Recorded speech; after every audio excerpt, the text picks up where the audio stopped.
start this day on a positive note. You know what I mean? Because I have a feeling today might be much like yesterday's morning, in which we listened to an album that isn't necessarily good.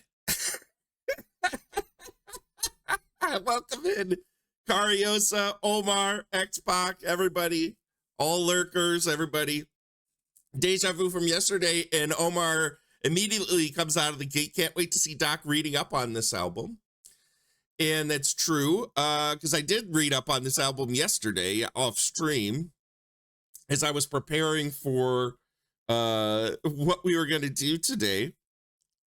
And there's a reason I've never heard this Velvet Underground album. X-Pac asked, did you pick this one again? I did.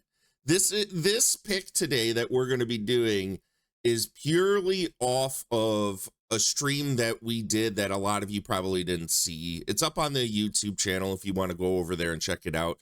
Omar had picked Crooked Rain by Pavement, which honestly, best album we have done so far on these reacts.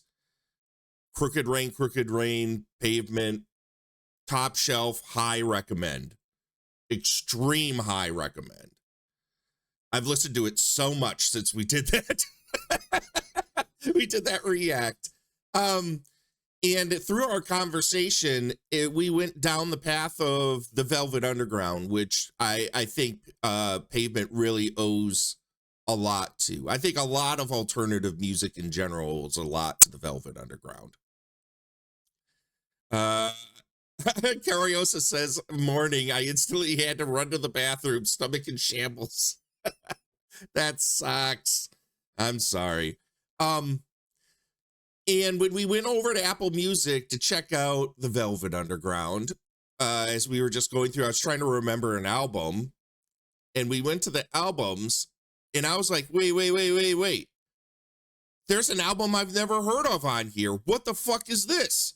Because I consider myself a fairly knowledgeable, pretty big fan of the Velvet Underground. But obviously, I had one huge, black hole in their discography I had never realized was even there. I've never heard of or seen this album before, Squeeze, that we're going to listen to today. And there's a reason, dudes. Let's get to the Grokpedia, our good friend Grokpedia's description and write-up on Squeeze, the album we're going to listen to today, so you can blame me if this album sucks.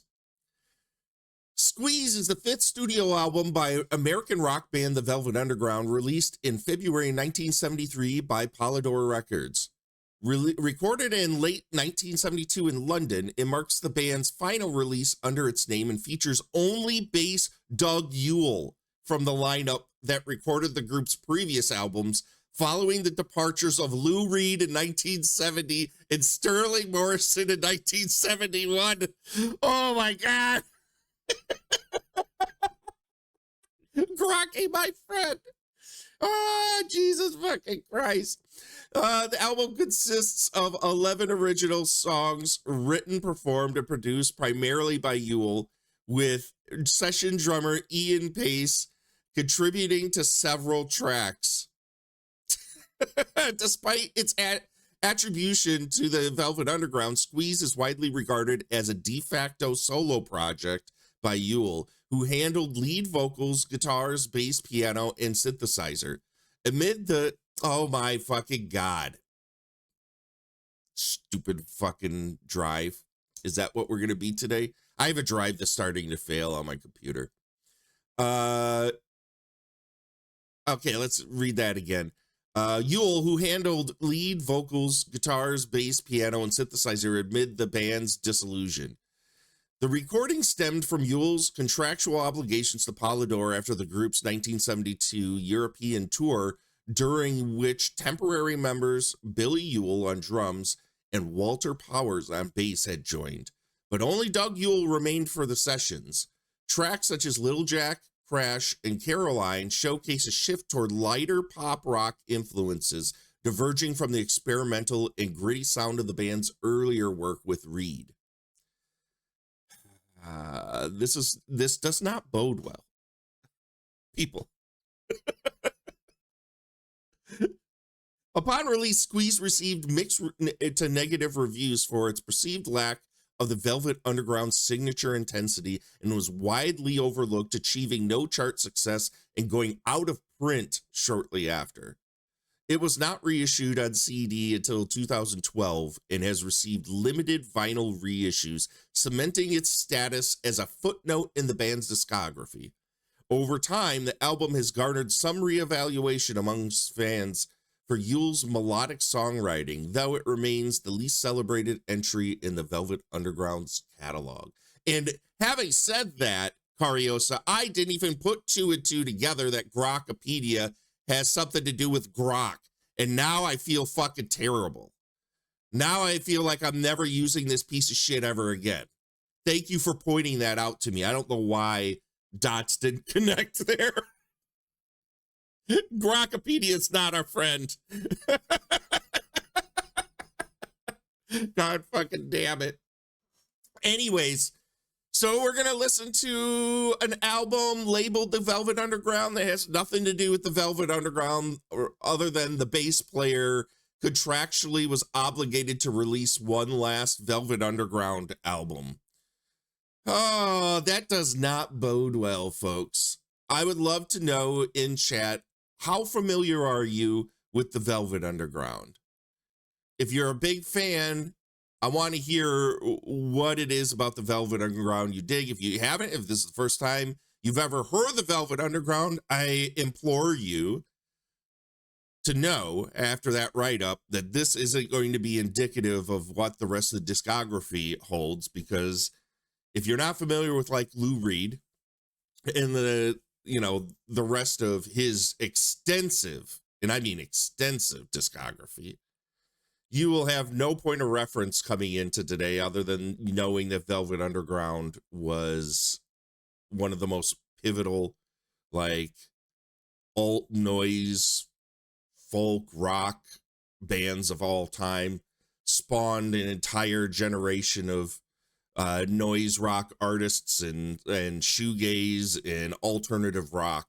This band, it can't be like what the Beatles were for rock, the Velvet Underground was for alternative music. They are such an insanely influential band. One of my favorite bands of all time. I'm not super familiar, but I know I've heard them. Yeah, of course, most people have heard Loaded, which has Sweet Jane on it and rock and roll and oh, sweet nothing, I ain't got nothing at all. That song, everyone knows that shit. And Nico, the one with the Andy Warhol cover, also has Sunday Morning, I'm Waiting for the Man on it, and Heroin, which is one of the coolest tracks you're probably ever going to hear. So today, with heavy heart, you're familiar with the canonical body of work, Omar says, so the first 4 albums, yeah. Anybody that's into alt music is familiar with like their self-titled White Heat, White Light, White Heat, Loaded, and Nico. Those are probably like their most famous. VU, I don't even know what VU is. What is VU? Maybe I didn't hear this one either. Maybe I'm going to eat my shoe on this one.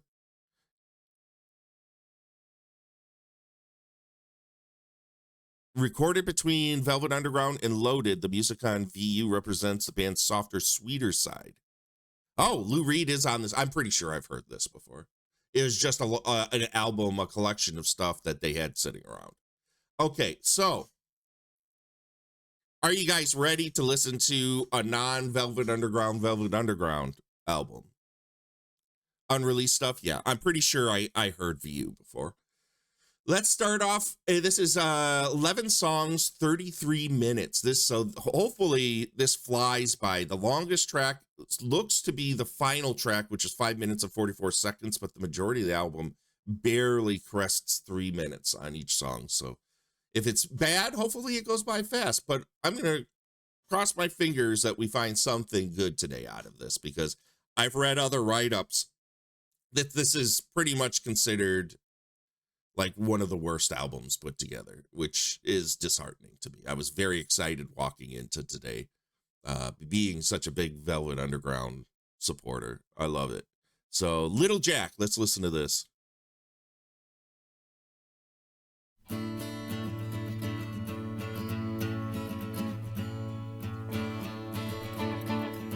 Okay, I already like the tonality.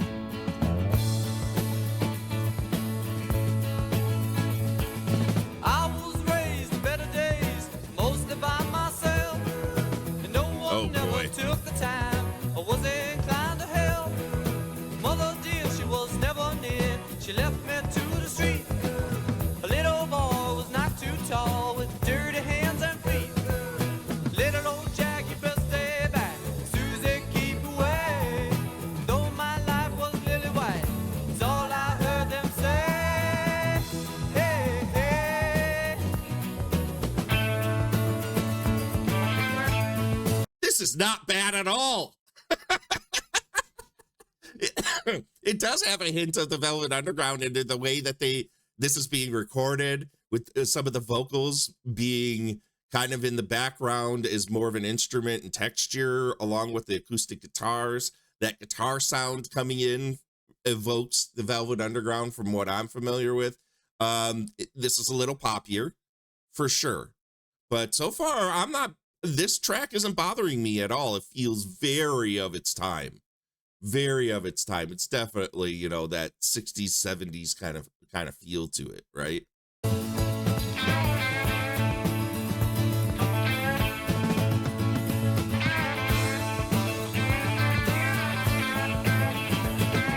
Now I'm grown, I'm on my own, running free and wild. Not inclined to be entwined with a missus and a child. Though my dear, it may seem queer, it keeps me in the blind. Should you depart to break my heart, don't bother looking back. Little Jack, you best stay back. Susie, keep away. Though my life was lily white, it's all I heard them say. Hey, hey, get it. Get it. I don't know about you guys. One of my favorite things in songs, and this directly comes from Kiss, is the callback. Is that idea of calling, like going into a solo section by saying, guitar, or something like that. I love that kind of shit. Yeah. I mean, the whole notion behind that, at least the emotion that is evoked when that happens for me, is that this is a band and he's just so fucking into it that he's gotta, it's like a rallying cry for the rest of the band, even though it's just him. This is the prototypical one-man band album. That's fucking hilarious. So far, man, I'm thumbs up on this track. I like this one.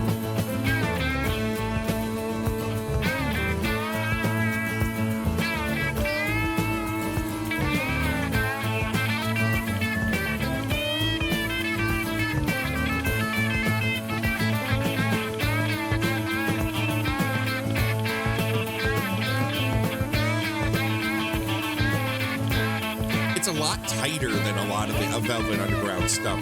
Velvet Underground traditionally had a very loose feeling to it. Like the guitars, while it felt like they were trying to make some pop music, it at the same time felt like the music was like clashing against itself at all times. So it was kind of exciting that you didn't know exactly where the music was, and it didn't always like follow the traditional path of the verse chorus verse structure that a lot of pop music has, which is I mean, it got replicated by just about every fucking alternative band you can imagine, and this is far more in line with, we're gonna do verse chorus verse solo you know, kind of structure.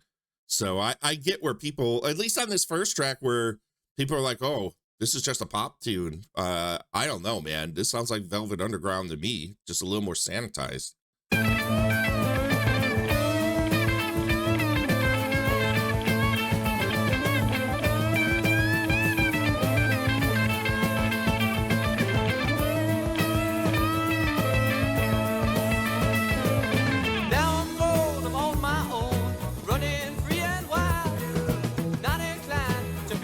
It's these vocals. Mrs. and a child. Though my dear may seem queer, it keeps me in the black. Should you depart to break my heart, don't bother looking back. Little Jack, you best stay back. Susie, keep away. Though my life was lily white, it's all I heard them say. Hey, hey, hey, oh. Stay back. Though my life was lily white. Lily White.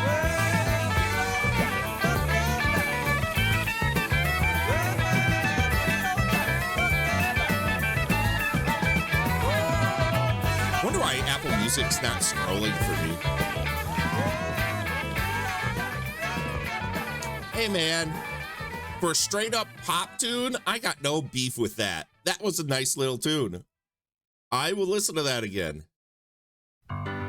Crash is the next song. Who's that coming round the bend? One wheel in the air.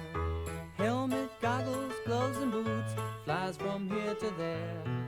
Speeding every... What was up with that? Are you guys listening to this? I don't know if anyone ever listens to the stream wearing headphones, but there is some spatial panning happening with the pianos going from left to right. And because of how it was recorded, you can hear like the noise floor follow it, which if you're not familiar, and I'm trying not to mansplain anything, when you record something there, if things aren't recorded at a high level, you can kind of hear a tape hiss, like or like just white noise.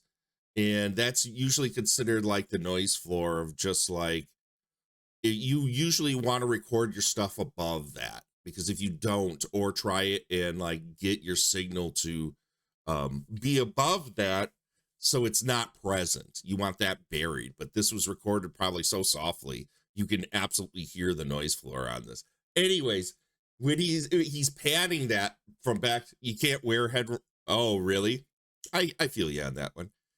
This is interesting. The vocals sound like the thing about this is that's giving me hints of Velvet Underground is the way that this sounds. Like the recording of the vocals has that kind of muted sound that the Velvet Underground would have with Lou Reed. So to me, like the recording sounds like it so far, and this sounds way more like Velvet Underground so far than the last track, even though that one had hints of it. Let's start it over again. Who's that coming round the bend? One wheel in the air. Helmet, goggles, gloves, and boots. Flies from here to there. Speeding Weird. everywhere. He's just panning that shit like crazy. Old screen door, wheeling round the drive. Blonde hair flying everywhere. Now he's in a dive, but he's still alive. Crash McBean, you should have seen. Poor old mommy's face go green. Crash come flying round the bend. Okay, the lyrics are cheesy as fuck. This does sound like if you went into an old-timey bar and somebody was at an actual standing piano and just decided to start playing something. That's exactly what this sounds like. Two wheels up and is down again. Competition tricycle, got to be the best. Runs on peanut butter fuel, flies by all the rest. Headed for the west. This does have a bit of whimsy that the Velvet Underground occasionally would have in some of their music, but this feels more informed by the Beatles, honestly. Crash McBean, you should have seen. Poor old mommy's face go green. Crash come flying round the bend. Two wheels up and is down again. This is a wild experience in headphones. Like, it's a very simple fucking song. It's just a guy, multi-track vocals, and a piano. And that fucking piano is being whipped everywhere from left to right. It's fucking weird. What up, Peppy? Welcome in, dude. Welcome in. We're listening to the Velvet Underground album with only one member of the Velvet Underground playing on it. The bass player. Welcome in, I guess.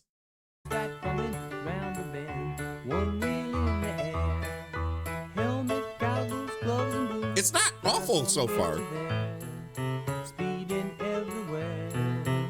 Oh, everywhere. Oh my God, that's obnoxious.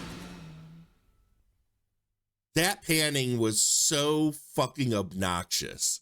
Like, I honestly liked that song. It wasn't bad at all. And obviously, Omar, you can hear the Beatles in this so far, right? These two songs had a very McCartney feel to them.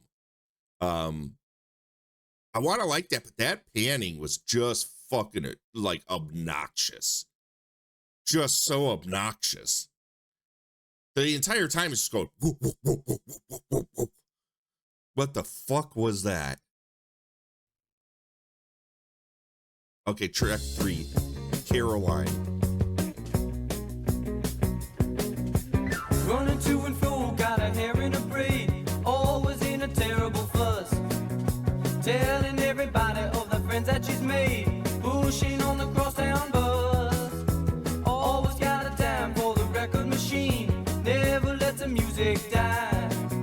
Got the best connections in the city, said anything you care to buy. Sweet Caroline, sweet Caroline, any day she'll be mine. Sweet Caroline, any day now. This is lame as fuck. This is just lame pop. Yeah, this song ain't it, brother. The first 2 tracks were okay. This song ain't it, brother. What she say I should be, someday she'll be mine. Living off the land in a fashionable way, party every other night. Gets the latest clothes from a friend in the trade. Caroline, she does it right. See her on the street as she rushes by, hard to miss her, yeah you bet. Always on the search for the ultimate end, but she hasn't found it yet. Sweet Caroline, sweet Caroline, any day she'll be mine. Sweet Caroline. This feels like the Beach Boys more than it feels like the Velvet Underground. Which is weird. What a weird point of reference. Never in my life. Any day now, what she say I should be, someday she'll be mine. La la la la la la la la la la la la la la. What are your guys' thoughts when pop music just devolves into la la la la la's? Or whoa, whoa, whoa, whoa, whoa. Having said that, I'm a huge Misfits fan, and there's a lot of whoa, whoa, whoas in that music. I don't know. Sometimes la la la's feel like, man, you ain't got nothing else. That's the best you could come up with was a la la la la la. Let 'em la.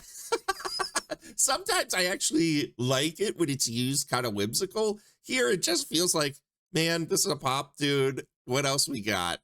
La la la's. Let's fill this section with la la la's. I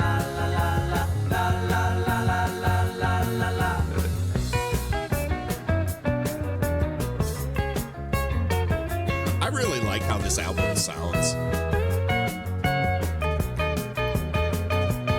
Oh, King's absolutely good. Yeah.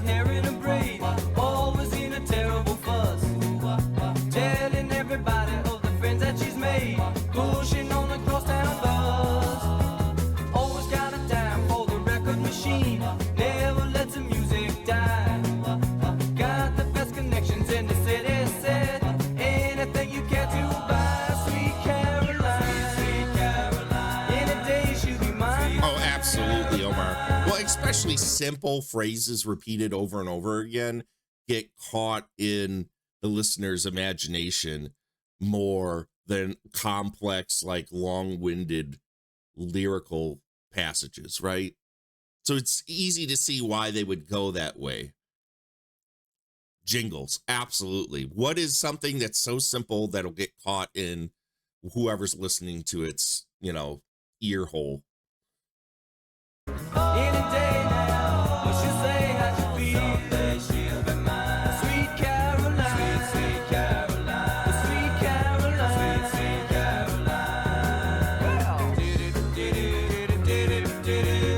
Okay, here's where he's calling back to fucking Lou Reed right here, which was what, Sweet Jane? They had this do do do do do.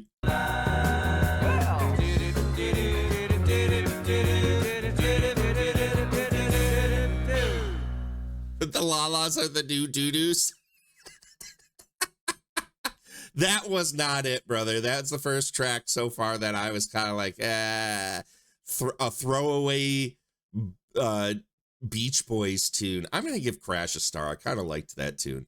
Yeah, nah, that ain't it. Mean Old Man. There's 11 tracks on this one, so I have a feeling this is just going to fly by for us. Mean Old Man is the next one. You're partial to a good stretched out woe. Yeah, I got a warm spot in my heart for some woes, being a Misfits fan for sure. Say his name and he appears. Welcome in, Mark. I believe in Joe Hendry. I believe in Joe Hendry. How you doing, Mark? Welcome in.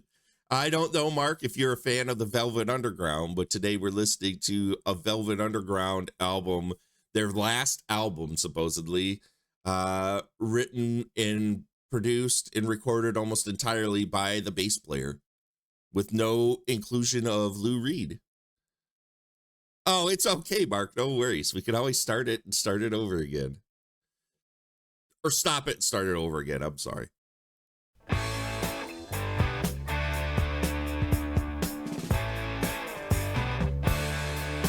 Oh, yeah? Which album? Hey baby, I found another.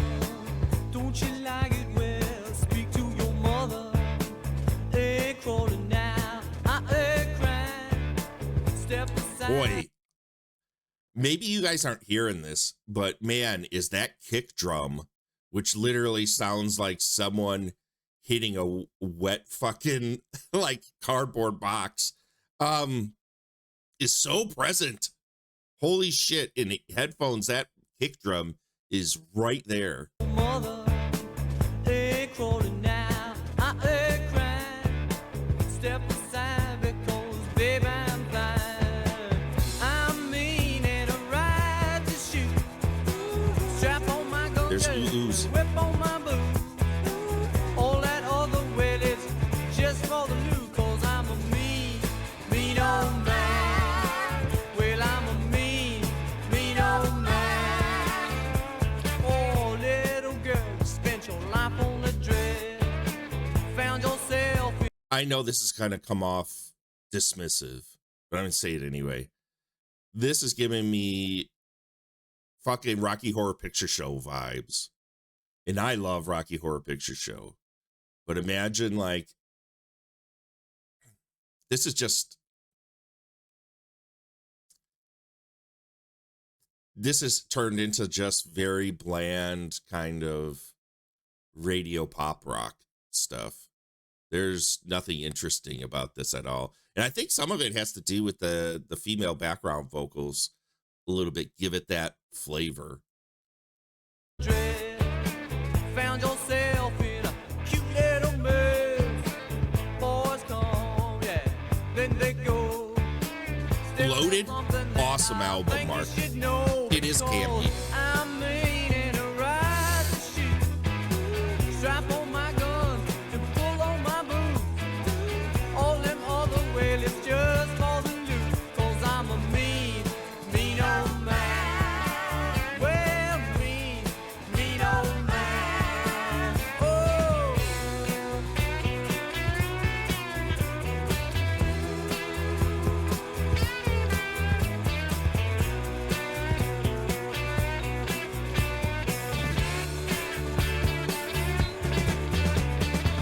Hey, I like that it's baby, loose. That's a thing that there's in some of this, even though it's a very crafted pop tune, like all of these are very finely crafted pop tunes. There's a little looseness to the recording because it is one guy doing everything. So it does have a cool feel to it.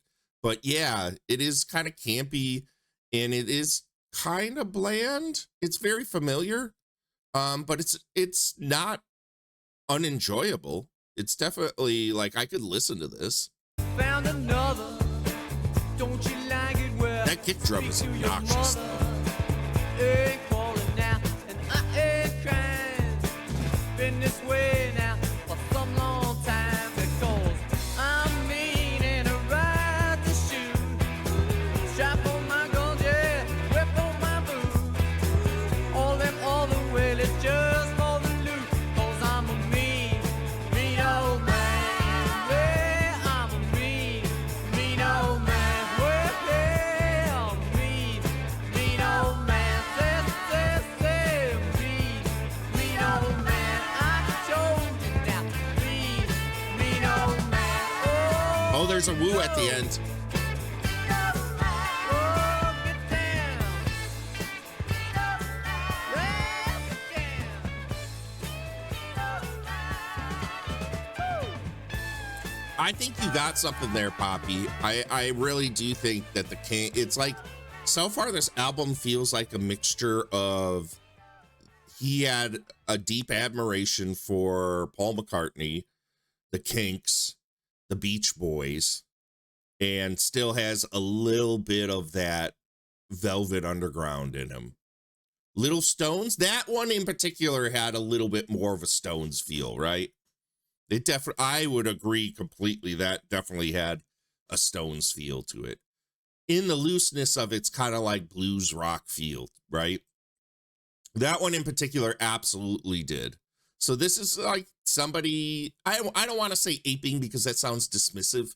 Because I don't think any of this is particularly bad at this point.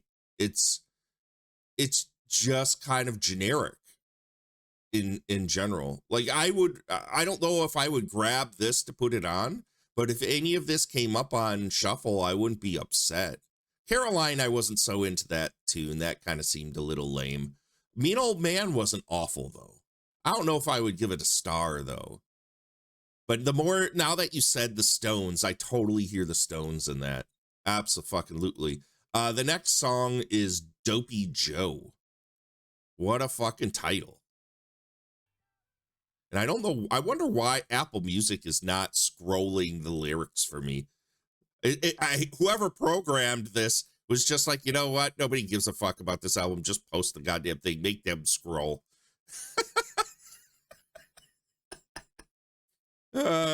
This sounds so produced. Well, I don't know if it sounds like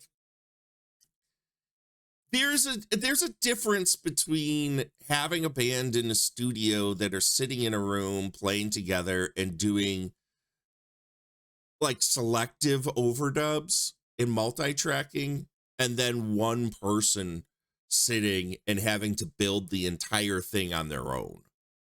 It's such a different experience. But when it becomes a one-person band, it inherently becomes a very produced album. Because then they have to sit with the music and play it until they feel it sounds natural. So there's a reason why one-man bands sound the way that they do. Like, let's take reference like a react we did a few months ago, that new Panopticon album. Panopticon is literally one dude. For real. So there's a reason why it has the sound that it has, because he sits and has to painstakingly like put that together one piece at a time. Unlike the Velvet Underground, who for the most part probably just all jammed out in a fucking room. So it's the energy of multiple people sitting and playing at the same time in imperfect ways that creates that sound. So it's not like super fair to call one-man band albums overproduced, because they just inherently have to be in order to make them work. You have to fool people into thinking you're listening to a band, and how hard that is. That's not easy, guys. I mean, I would dare anybody to go and try and record an entire album of music that sounds like a natural band. And I think this so far is successful at what it's doing. I'm trying to distance it from the Velvet Underground at this point, because it's not the Velvet Underground. The only tie I feel to it is his vocals sound like Velvet Underground vocals, and the recording sounds very similar to other recordings like Loaded and stuff like that. So it feels like the Velvet Underground in that capacity. The music itself, it's definitely a departure for sure. But yeah, that's kind of my soapbox on like one man bands. Is like of course it's gonna sound a little overproduced because he has to fucking sit with this thing and listen to these tracks over and over again to try and get them down, man. So I honestly, as a one man band project, this is pretty fucking successful. Just think about Prince, guys. The first, I don't know how many records are literally just Prince playing everything on those records. So of course they sound produced. It's admirable. Like people that can do this kind of thing, it's not something everyone, and I know a lot of people denigrate one man band projects as being less than. And I mean, I could kind of see their point to an extent, but it is such an undertaking to try and make that happen and make it listenable that you just kind of got to admire it, man. At least that's my opinion on it. I've always thought, man, that's cool. And I've done it in the past to varying degrees of success in my own mind. But to put it out there like this, it takes balls, man.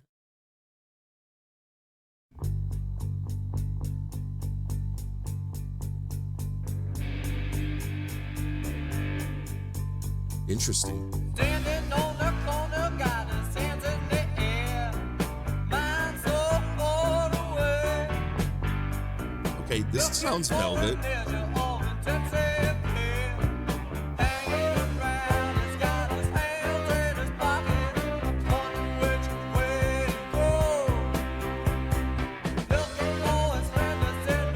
Saxophones all of a sudden. I'm kind of into this tune.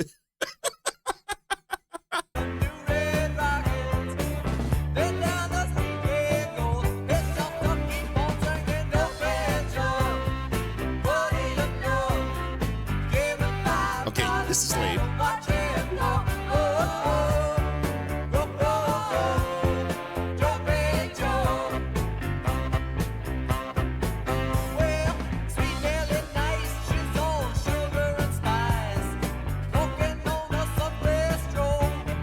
I like that little stride.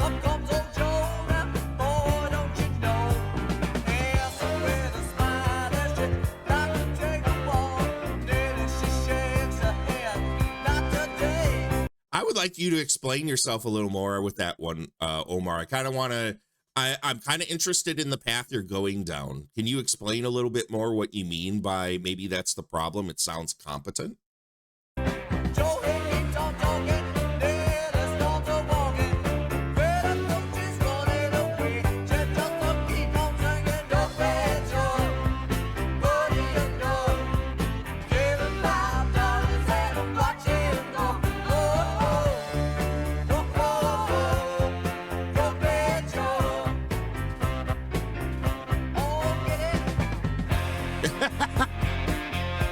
You have a point there, Mark.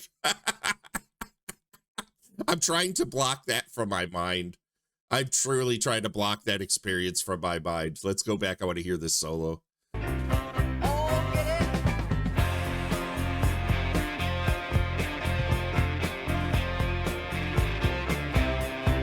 I like how fuzzy this is.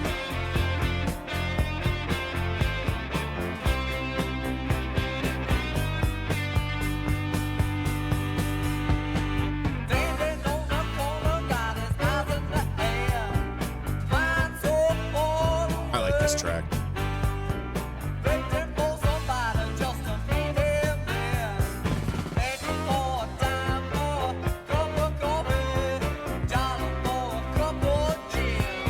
What is going on here?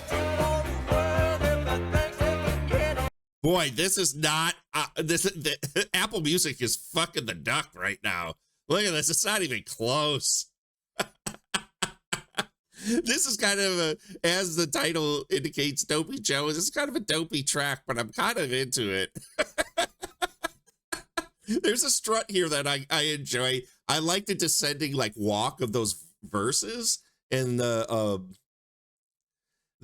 horns that are playing in the background, the saxophones. I this is great. I really like this. Omar says, you said it earlier, they were jamming and that produced strengths and weaknesses, which produced its own sound. There is very much something to be said about a group of people feel, and this is an old school recording technique that goes back to the Sun Records days, right? Where, or even further back from there, just early recording history, where it literally is a few mics in a room and musicians having to just get it right and get the best take. And it is what it is, right? There's an energy to that. But I'm also a huge fan of really slickly produced shit. Like I know that I've gotten a lot of kickback on the Linkin Park reactions so far because I've complained how overproduced those records are. One of my favorite records of all time is Siamese Dream. And that essentially is a one-man band album. Let's be clear. If you guys aren't aware of how that was produced, Billy Corgan basically recorded almost everything except for the drums by himself. So, I mean, I can't denigrate overproduced stuff because there's some things that I love that are very overproduced. I love fucking Def Leppard's Hysteria. One of the most ridiculously overproduced things of all time. Fucking Boston's first record. Wow, what an overproduced thing. But there's just it's a different energy, right? Like we don't come to the Velvet Underground to get super slick produced pop rock. We come to it because it's messy and it inherently there's an adventure that's tied to the messiness of that music that you don't quite know where it's going to go. You don't know if it's going to fall apart. You don't know if you're going to ascend from moment to moment. That's what's exciting about that music. And while there's a lot to this, and I'm trying to distance this and take it on its own merits. And I think that's the best way to go about listening to this, or to listen to any album, to be honest, especially within a discography of an artist. This definitely is not the same as Velvet Underground from before. My husband wants to go visit Sun Records so bad. I'm like, you drive by there constantly, just go in. Yeah, it's just like a big room, dude. It's a cool place. Pet Sounds, right? Oh man, I haven't heard Pet Sounds in a long time. I would like us to listen to that at some point. It's been, I want to say, probably over 30 years since I've listened to Pet Sounds. I think that would be a good record to put on the list. I like the Beach Boys. Even though I lean, when it comes to surf type stuff, I lean way more towards the Ventures and Dick Dale and Link Wray. Beach Boys are cool, dude. For sure. Especially stuff like that, right?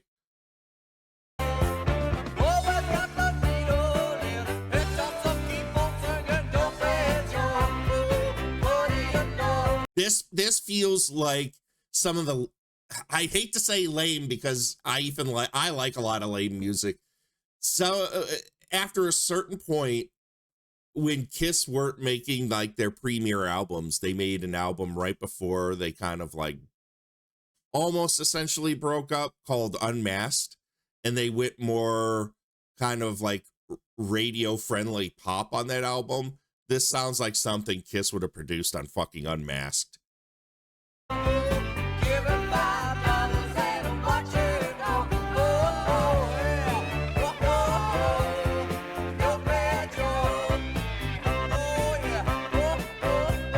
It's just charming. This is a charming little tune.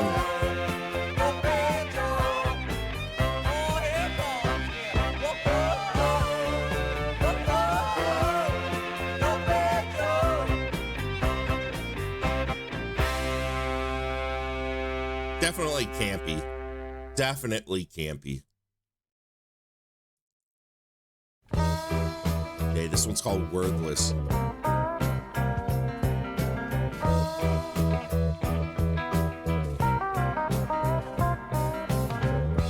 Draw me a picture by your own hand.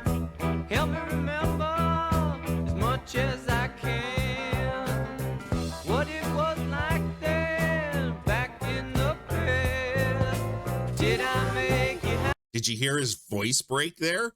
And he kept it? That was interesting. Okay, I can't even, it doesn't let me select the lyrics here. All right, let's go back. His voice totally broke and he just left that in. By your own hand, help me remember as much as I can what it was like then, back in the past. Did I make you happy? Did I make you cry? Did I try?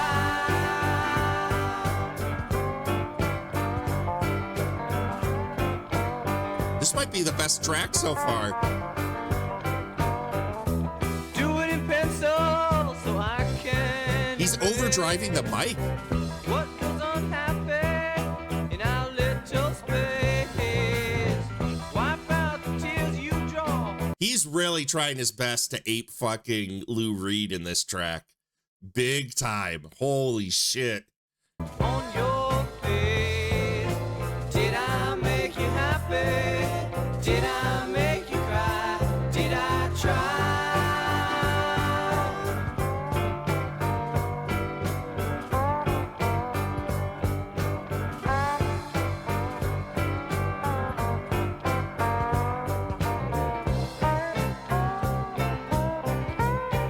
This has a really nice strut to it. I like those pianos. Pictures. Again, the recording of this, it's so muted. Like, and what I mean by that is it doesn't have the high-end presence that just cuts through things to make it crystal clear. There's just like a muted nature to the EQ of this album that makes it kind of warm sounding, that I quite enjoy. I'm a big Kinks fan, and I'm getting some serious Ray Davies lead singer vibes. You're digging it? Yeah. Cap ruined the word strut for you. Fair. Totally fair. Send it along now. I gotta ask you, Poppy, are you a Velvet Underground fan? I'd imagine you are, given your tastes. This sounds like he's really trying to go for that Lou Reed sound. Special delivery, but it never goes wrong. Draw me a picture and I'll write you a song. Did I make you happy? Did I make you cry? Did I try?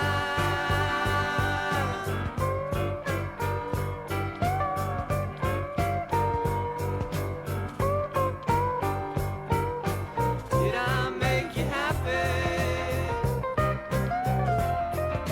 Did I make you happy? Did I make you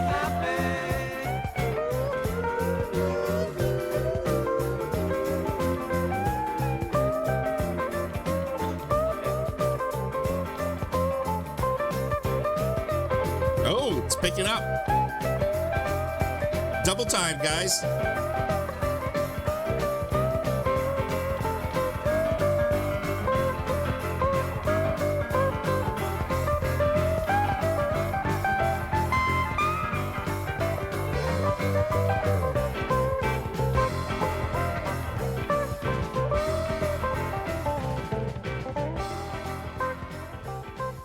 I really like how imperfect the recording is. Like, even though it's him producing this all himself, and obviously he's not able to like watch the levels as he's monitoring or he's like listening and playing it, he's leaving in like imperfections, like that guitar overdrove the tape a little bit at certain points in that solo. That was the best track on the album so far. I really liked that one. That was a lot of fun. All right, we're past the halfway point on this album now. She'll Make You Cry is the next track.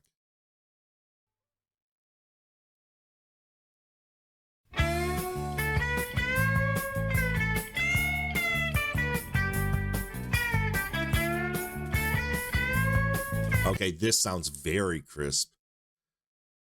Is it just me, or does this have like a Dire Straits feel?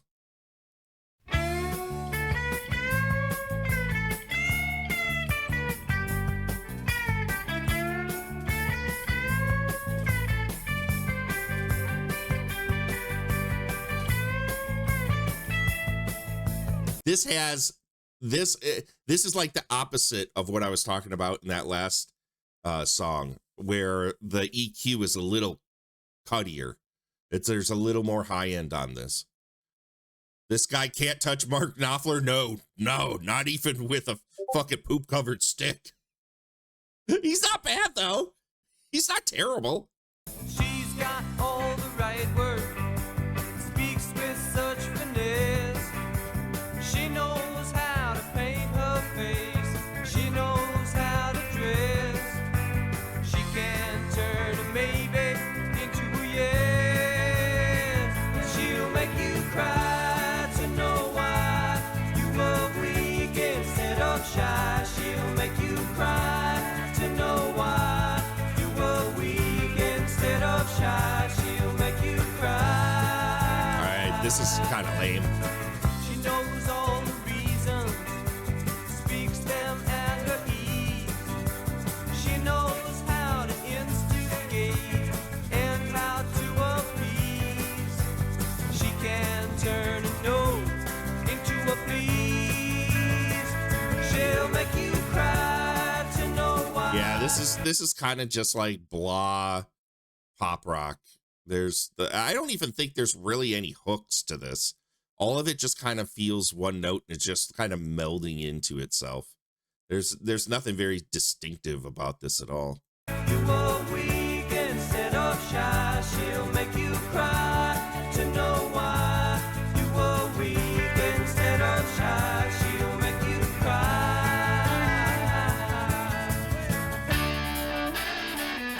Oh my God, that sounds like Kiss.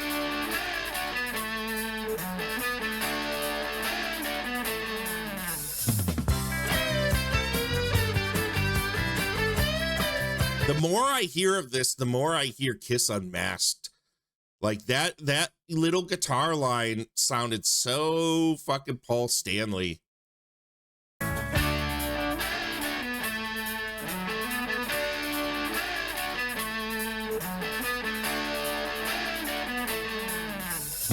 Yep. That's like a lame Paul Stanley fucking solo. You knew when you were listening to those Kiss records when Ace was playing and when Paul was playing, because boy, was the feel different.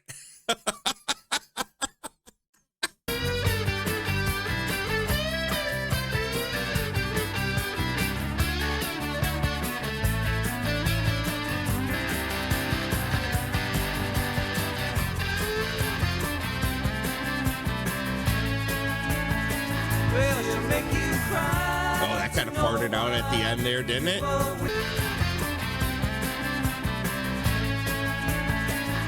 she'll make you cry. Ooh, that's kind of like he just kind of gave up at the end of that solo. To know why you were weak instead of shy. She'll make you cry to know why you were weak instead of shy. She'll make you cry. She'll make you cry, make you cry. Yeah, she'll make you sigh, make you cry. I know we haven't really talked about any of the lyrical content on this because I feel like it's all super shallow. Like there's not really much to any of this stuff. Like you hear the title, you know exactly what's going to be talked about in any of this. So there's not much to this. It's all pretty surface level shit.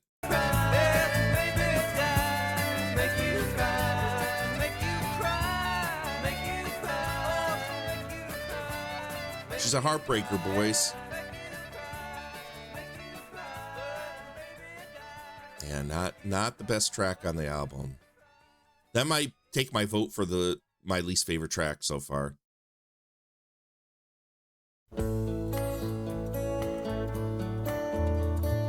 Interesting. This is Friends. How can I tell her? This is like a different version of Sunday Morning. Right? This is a new version of that.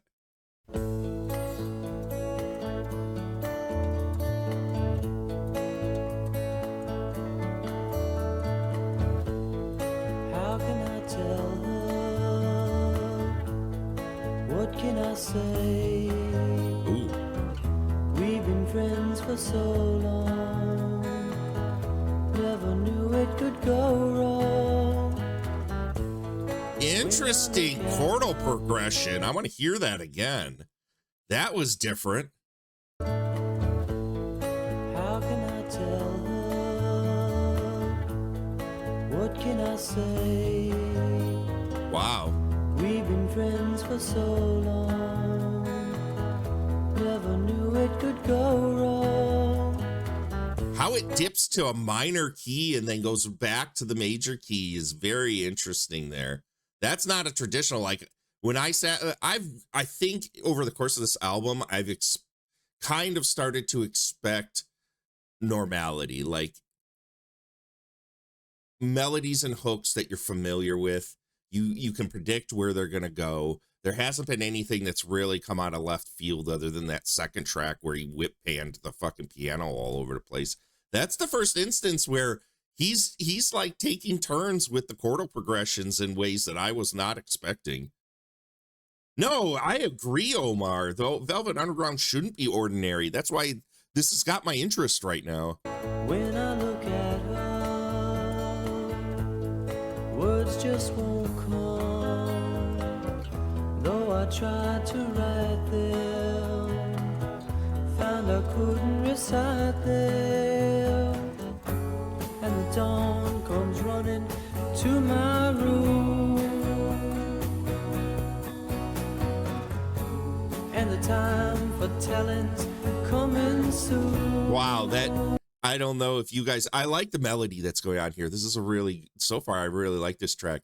The drums are so drenched in reverb, man. They just feel like they're underwater. She's a believer, that's what she said.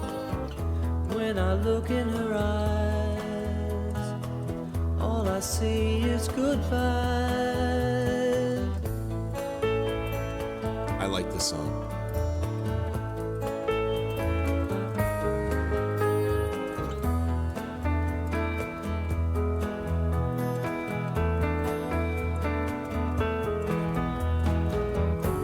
And the dawn comes running to my room,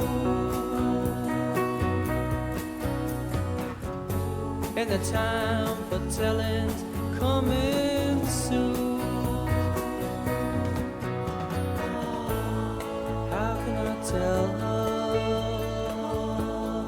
What can I say? We've been friends for so long, never knew it could go wrong. Friends for so long, so long. Just get it over with, dude. Just tell her.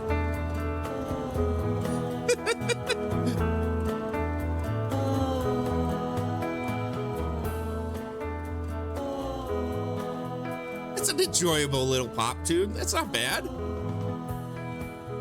Ooh, that kind of was weird. Did you guys hear how the drums totally, like, he was doing the beat and then must have fell off the fucking seat? What was that?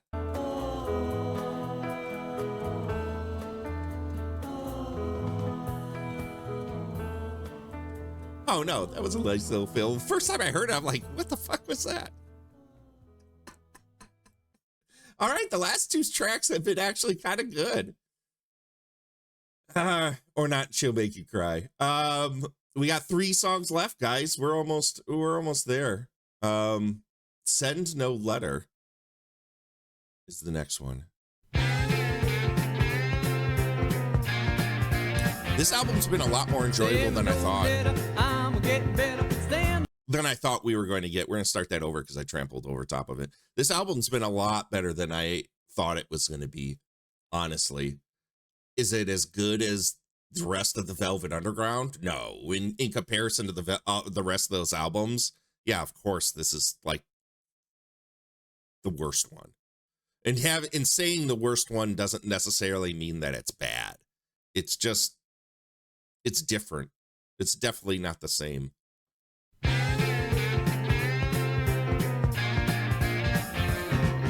Send me no letter.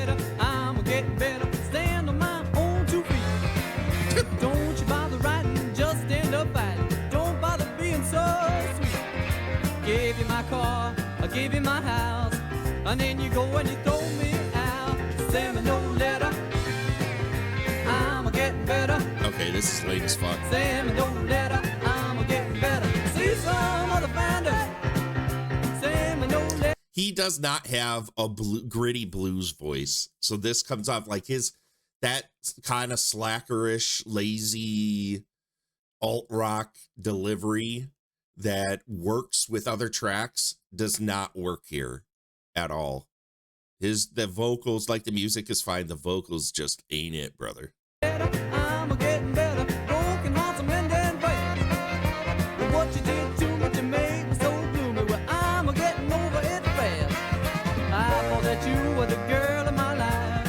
I wanted you for my little old wife. Send me no letter. I'm a getting better. Send me no letter. I'm a getting better. Here's the- See some other finder. Here we're gonna be inundated with very highbrow lyrics here, guys. Prepare yourselves, please. Put your thinking caps on. Chicky, chicky, chicky, chicky, ooh, ah, ooh, ah. What the fuck was that? Ooh, ah, ooh, ah, ooh, ah.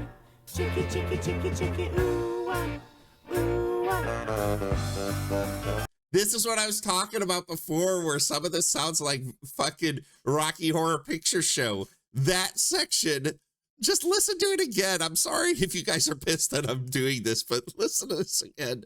Ooh, ah, ooh, ah, ooh, ah. Chicky, chicky, chicky, chicky, ooh, ah. Chicky, chicky, chicky. Into the saxophone. This sounds like musical kind of music. Stand up and don't bother being so sweet. Give you my car, I give you my house. Turn How dare I be passionate about music? right around and you throw me out. Send me no letter. Send me no letter. I'm a getting better. Well, send me no letter. I'm a getting better. See some other finder. It's gone.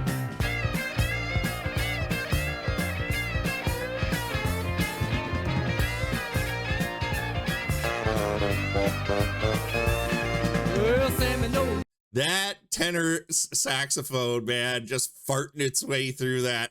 I kind of fucking love it. letter. I'm a getting better. A broken heart's mending fast. What you did to me made me so gloomy. I'm a getting over it fast. I thought that you, the girl of my life, I wanted you for my little old wife. Send me no letter. I'm a getting better. Send me no letter. I'm a getting better. See some other finder. Well, see some other finder. See some other finder. Well, some other finder. Some other finder. Some other finder. Oh, it's Saturday Night Live, guys.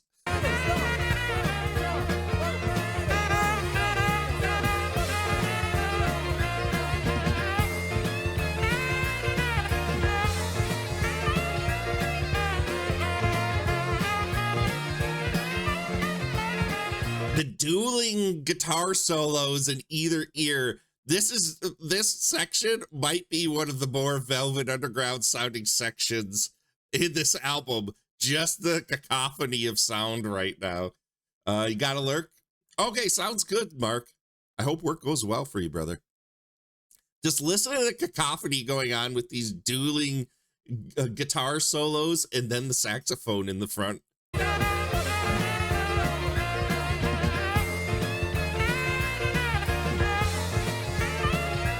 And then the piano. The drums and the bass are just locking it down right now.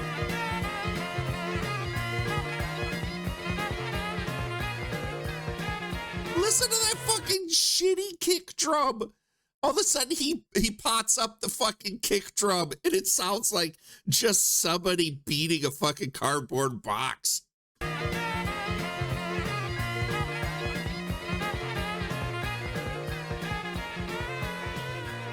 What the fuck is going on? I kind of love that end section. That was fucking wild. Oh my God. I didn't like that song. I didn't think it was a great song, but I gotta appreciate the fucking just full balls out. Like the closest I could come to with a reference for this down the line, Radiohead on Kid A had that fucking song. It was a National Treasure or National Anthem, where it was just a cacophony toward the end of fucking horns and all the rest of the shit, and it was just obnoxious. This is a lot more like less unhinged than that, but it's kind of similar. Jack and Jane.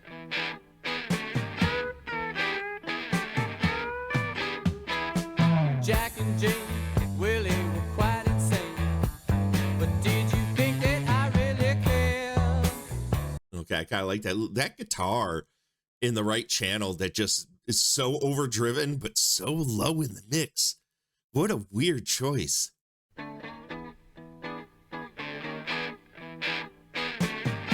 Almost sounds like it's being recorded out of a practice amp. Jack and Jane, well, they were quite insane. But did you think that I really care? Though they tried to get me to insinuate I couldn't follow them anywhere, because they weren't ever really there. All high and low, the little junkies go. But did you hope to get me involved? Even though they follow me most everywhere, I couldn't talk to them even if I tried. You know they can't see with their eyes open wide. Everybody that you knew was from a book you read. Since I never left, how could you make them dead?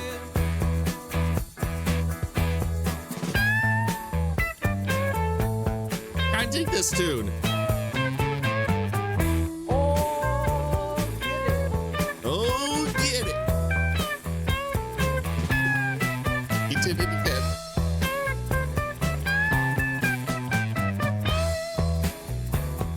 Everybody that you knew was from a book you read. Since I never left, how could you make them dead?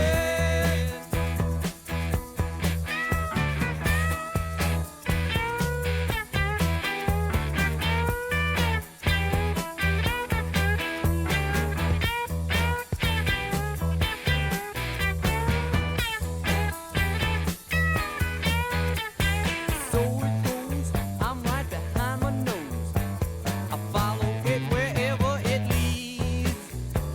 Takes me places no one ever would believe, but they can't follow me even if they try. It's like a camel through a needle's eye. Well, Those melodies where it feels like it needs to resolve those lines, like, but you can't follow me even if they try. He's not resolving it to a note that feels like a satisfactory end. I like those two little lines. Like, just listen to that. wherever it leads, takes me places no one ever would believe, but they can't follow me even if they try. It's like a camel through a needle's eye. Like, if that first line feels like we're hanging, we're waiting for something. I fucking love that. That's great. Well, everybody that you knew was from a book you read. Says I never left, how could you make them dead?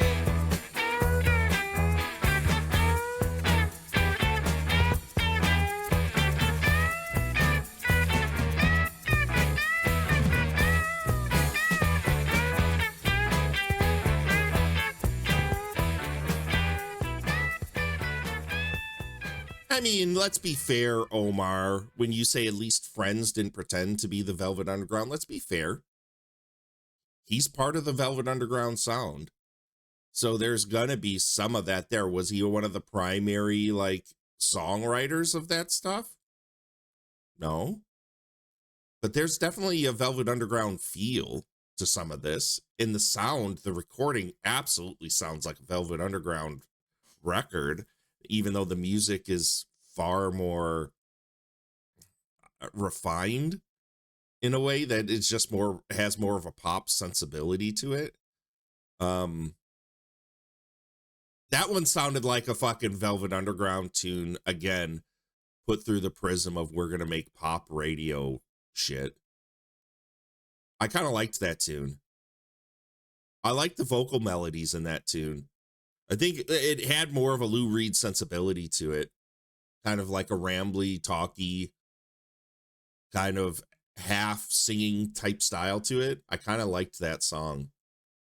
That might be the most Velvet Underground, like they're trying to ape Velvet Underground to me.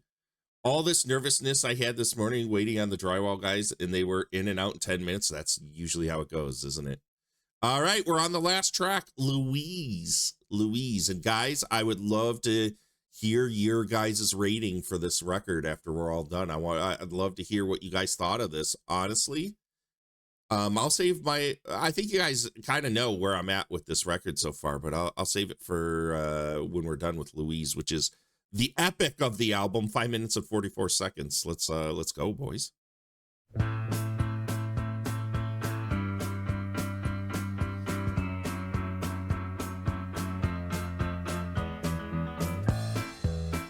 Interesting. Louise, take it all back to town. Ain't it a shame you're too old to get around? But everybody knows you used to dance the hoochie coo. Just can't shake it like you used to do, Louise. Louise, you used to work so hard, no one could compare. Always used to build a house that came from everywhere. Men would scream, the ladies faint, children's weren't allowed. Children's weren't allowed. I love when people talk like that. Children's. I don't know what it is about sometimes imperfect English really fucking pops me. I fucking love it. Another bill could ever draw a crowd. That was a long time ago. How you keep it that came from everywhere. What the fuck? Apple Music. Apple Music's drunk. Children's weren't allowed. No one on another bill could ever draw a crowd. That was a long time ago. How you keep it up, I just don't know. Louise, take it all back to town. Ain't it a shame you're too old to get around? But everybody knows you used to dance the hoochie coo. Just can't shake it like you used to do, Louise. Oh my God. Can you get more Beatles?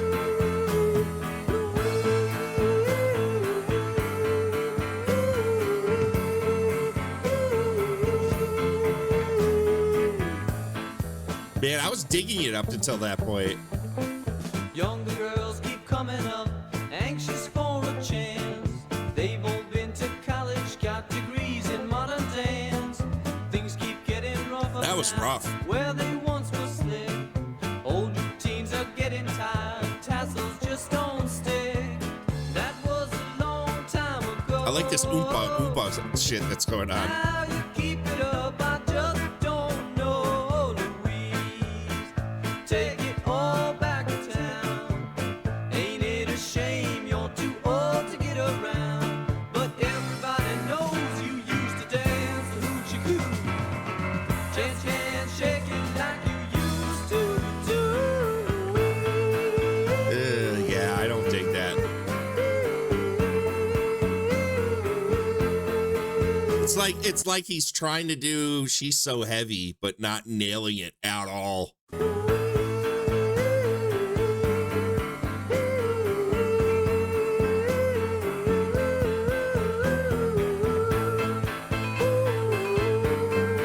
And then one of my least favorite instruments of all time, the harpsichord. And it's just noodly.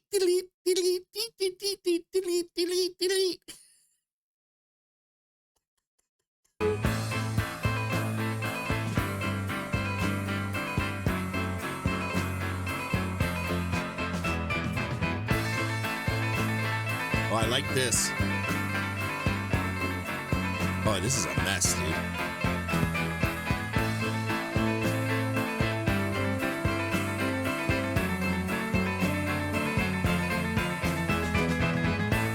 He's really trying to get epic here.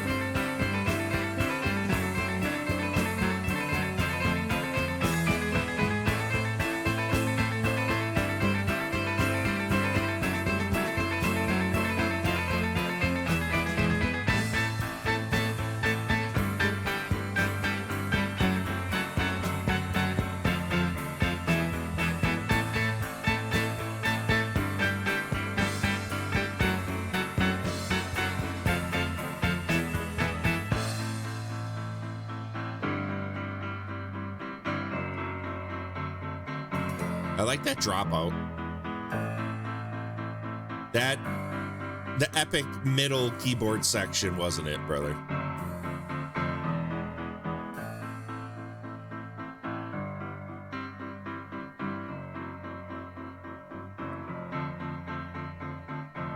I can't believe he took the part of the song that I liked the least and expanded on it.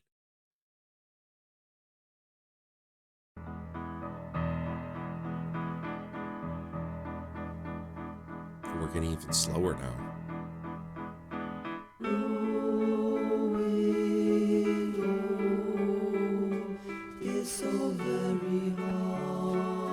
Boy, that sounds like fucking Velvet Underground if I've ever heard.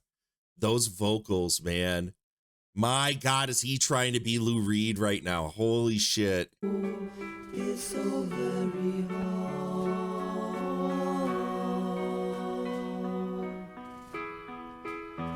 every day slips away, growing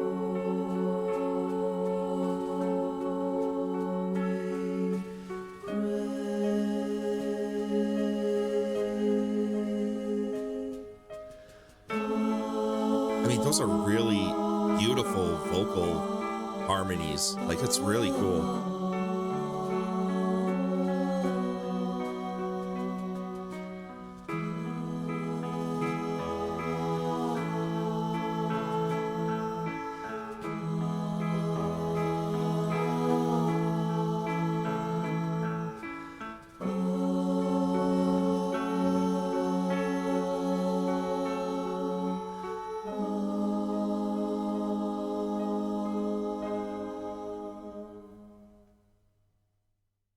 Wow, that was a cool ending. I really liked that ending. So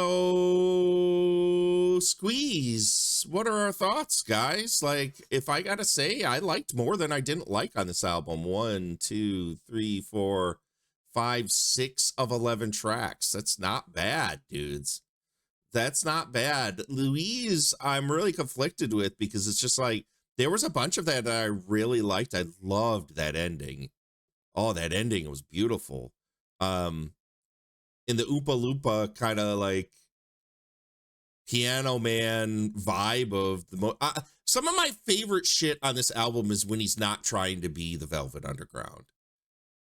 I think the album would have been so much stronger, honestly, as a solo record without Velvet Underground attached, but I understand that it was a legal thing that he had to do. Like when he was venturing outside of the bounds of what the Velvet Underground had to sound like, that's when this album shined, honestly. Yeah, I can't deny that I didn't like hearing Velvet Underground sounding type shit, but I think this album would have been far better if it wasn't tied to the Velvet Underground. I bet you it would have been received even better. You know how that goes sometimes, right? When something is forced under the moniker of a band or a franchise or whatever, there's preconceived notions as to what it has to move like, right? So this is not a bad album. It's not a bad album. Is it as distinguishable as the other ones in the discography of Velvet Underground? Absolutely not. It doesn't have the character or identity. A lot of this stuff kind of sounds like it's aping other bands like we had talked about before, the Stones and the Kinks and the Beach Boys at points. And obviously he's trying very, very hard to sound like Lou Reed. In some ways, he's extremely successful. Like at the end there, holy shit. I would have been hard pressed if that would have came up during the Lou Reed era and it was just entirely this guy that I would have been able to tell the difference. So I guess I'm going to say this is probably like, I want to give this at least a 6 or 7 out of 10. Maybe a 7 out of 10. Like, I liked this album. Obviously, 1, 2, 3, 4, 5, 6 out of 11 tracks I really liked. In those other tracks, I mean, Caroline wasn't too great. And I think Send No Letter wasn't too great. But the other tracks were just fine. Louise, I really want to give a thumbs up to, but man, that section where he's trying to ape fucking the Beatles there, that shit wasn't it, brother. That was lame as fuck. I didn't like that at all. But yeah, it's just like nothing here is gonna like make you run back to want to listen to this. I guess that's the big takeaway from this. Friends, Wordless and Friends were the best tracks on the album by far. Those were the hits on this album that Wordless for sure I will go back to. I think that might be my favorite track on the album. Let's go to the chat here. Omar says, just an unremarkable pop rock record for me. I agree with you on the not trying to be the Velvet Underground bit. Cariosa says, this was very forgettable for me. I might have enjoyed it had I been able to smoke weed. Sleepy music. Totally. I give it a 4 because it was inoffensive, but yeah, that bored me. Well, Cariosa, you would be correct in the fact that a lot of Velvet Underground might not be your thing, but it is very much tied to counterculture and drug culture. Like a lot of the Velvet Underground music was very much tied to drug culture. I mean, Jesus Christ, Loaded. Very much. So maybe at some point we should listen to some other Velvet Underground to get you guys into it because it's just wonderful stuff. It really is. And honestly, I'll walk away. I know drug music when I hear it. Yeah, totally. I'm glad we listened to this. I'm not feeling awful about that experience at all. Like at all. Really cool stuff. So